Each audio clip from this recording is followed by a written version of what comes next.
we running late this morning? Oh, morning, Opal. We had apple fritters for breakfast.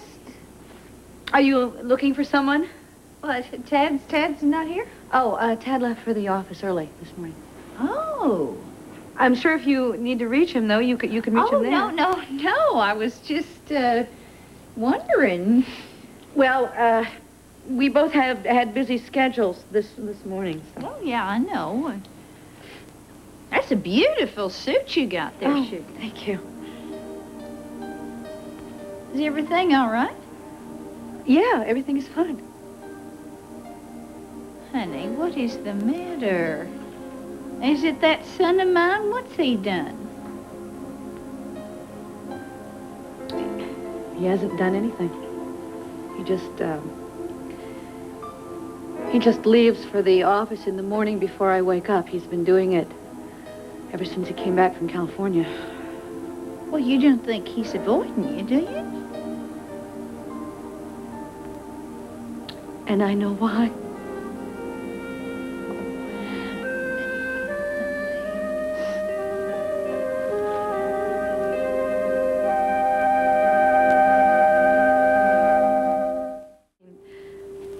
He came very close to dying, and we were very scared, and we were so relieved when it was over, and we were very grateful to each other. You were in the wrong place at the wrong time, but nothing happened, is that right? Nothing.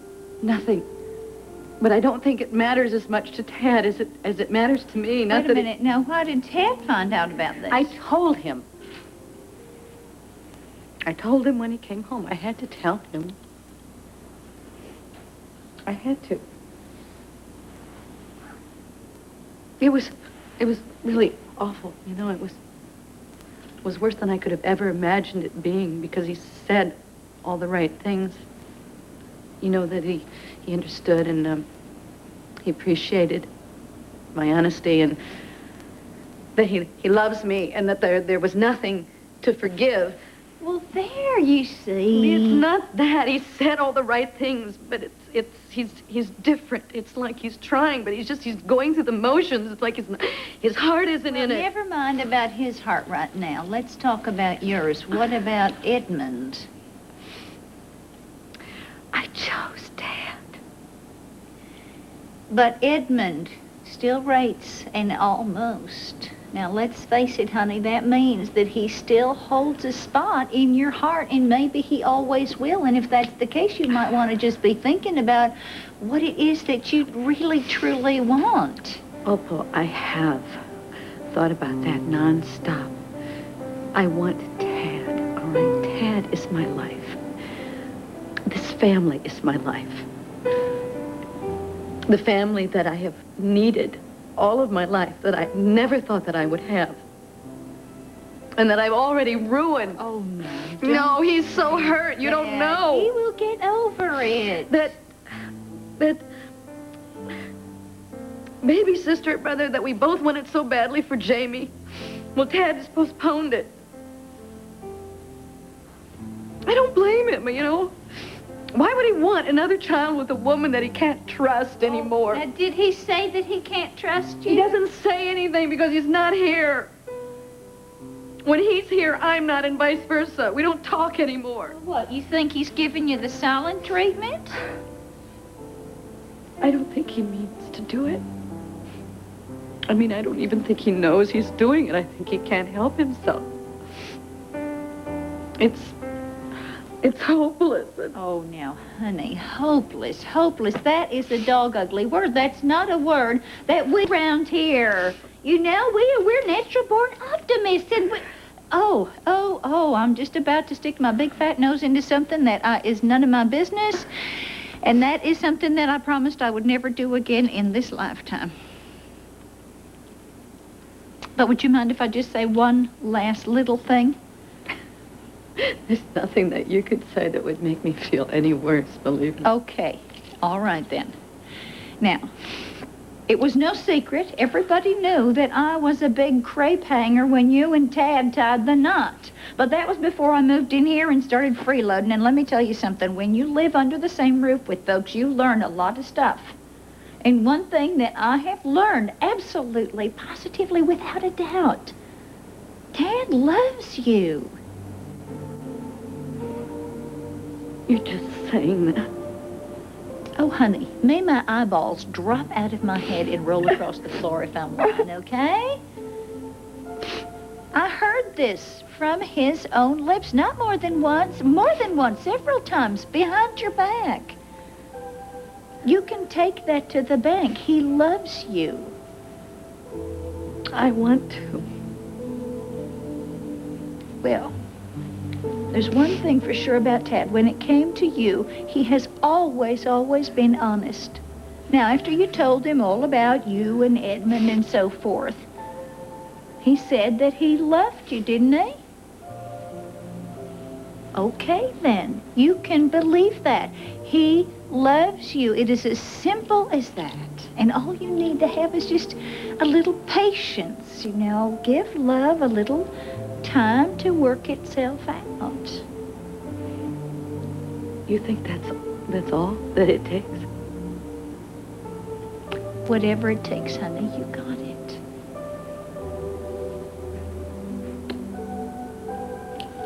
Thank you. Thank you for saying that, Opal. Thank you.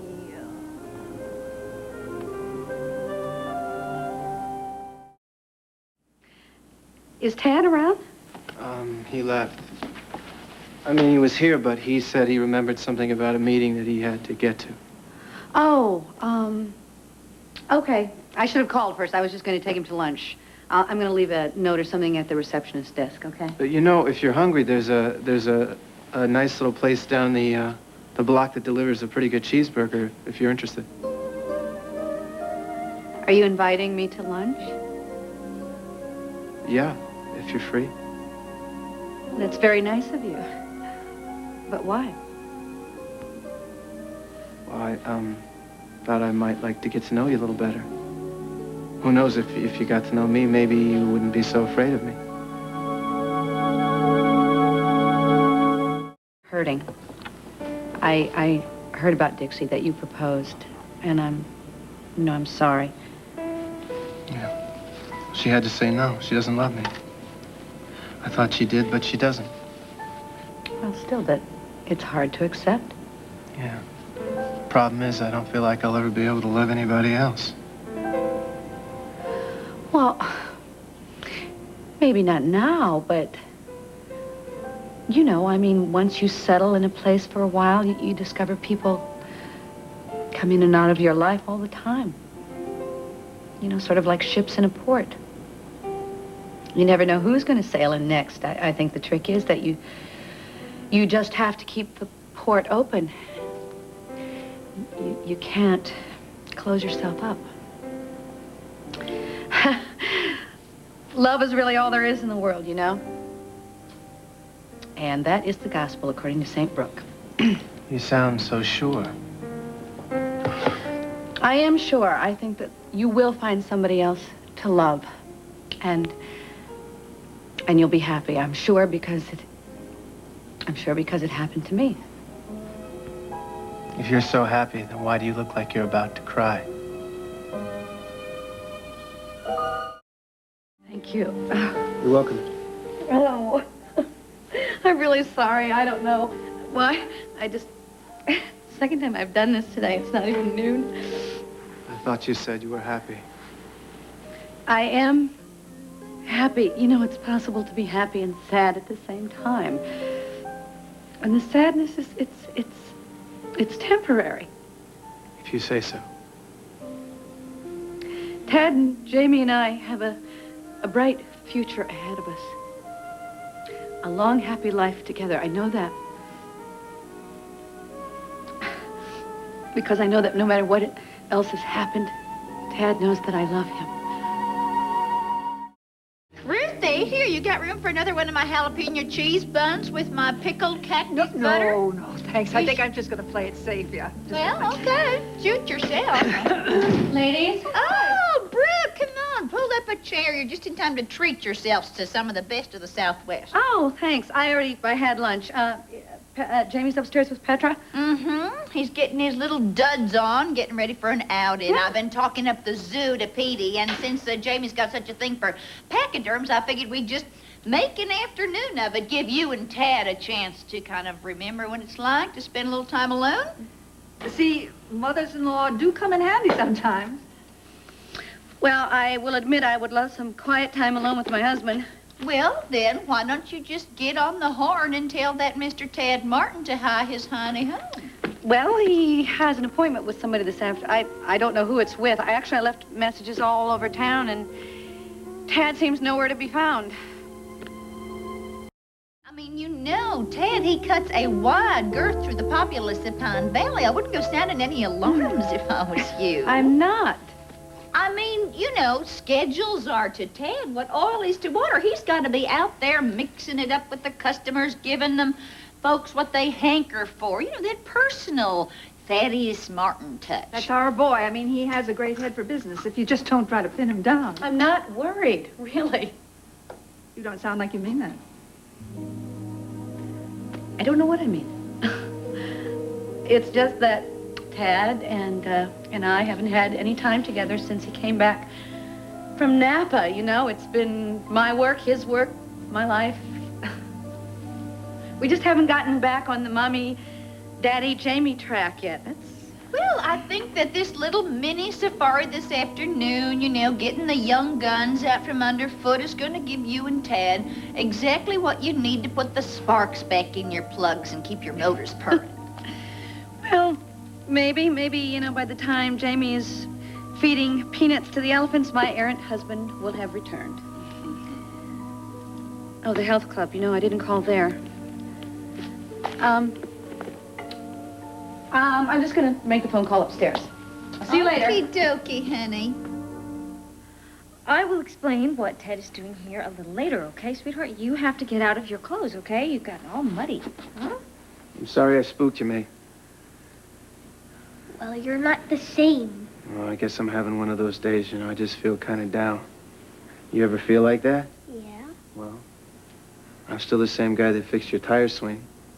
So how's that not holding up, huh? You remembered. Of course he remembers, sweetheart. So why don't you go on upstairs and get these dirty clothes off, okay? Miss Anderson's waiting for you. I'm glad you're back. So am I.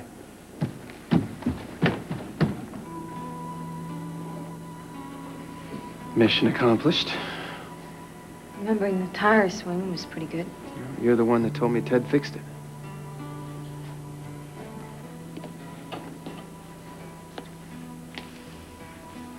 Nothing like lying to your kid, is there?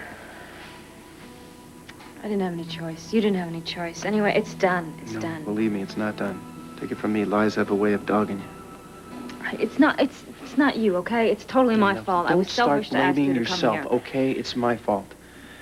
It's my fault for wanting you so bad I'd be willing to flat out lie to a little boy. Everybody's miserable because I can't make a choice. It's ridiculous, Dixie. I've got to come to some kind of decision, one way or the other. Well, you don't have to do it now. Look, this is just the wrong, you know, time. This is maybe the wrong place for us to be meeting like this. You know, maybe we should meet someplace else. You know, just you and me, we could go away somewhere. We could just be quiet. Like it was in Napa. That'd be nice, wouldn't it?